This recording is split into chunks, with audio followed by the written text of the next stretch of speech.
Uncle నమస్తే. నువ్వు మంచి టోపీ పెట్టుకున్నావు, నేను టోపీ మీకేంటి అంకుల్ వర్షంలో కూడా కష్టపడుతున్నారు?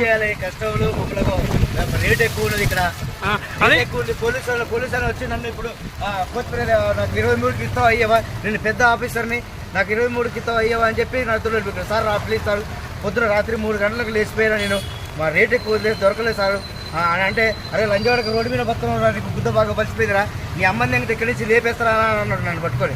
మీరు ఇంత వర్షంలో కష్టపడుతుంటే కూడా ఇంత జాలి లేకుండా ఇంత బురదలో కష్టపడతాను.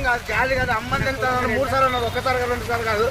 అసలు ఆ సార్ నాకు ఎప్పుడు తెలుసు, ఆయనకు పాపం ఎప్పుడైనా ఒక కట్ట వేసేస్తాను నేను. 10 రూపాయల కొత్తిమీర కొట్టుకోండి. పెద్ద డిఎస్పీ ఆయన, ఎస్పీ డిఎస్పీ మరి ఆయన పెద్ద ఆఫీసర్, ఆయనకన్నా గన్ను కూడా ఉంటుంది. ఇంత వర్షంలో కూడా మీరు కష్టపడుతుంటే మీకు ఈ కష్టాలు తప్పట్లేదు. ఆయనకన్నా 10 రూపాయల కొత్తిమీర కొట్టుకుని అమ్మని తింటాను. మీకు ఇబ్బంది అనిపించట్లేదా ఇంత వర్షంలో? మరి కూరగాయలు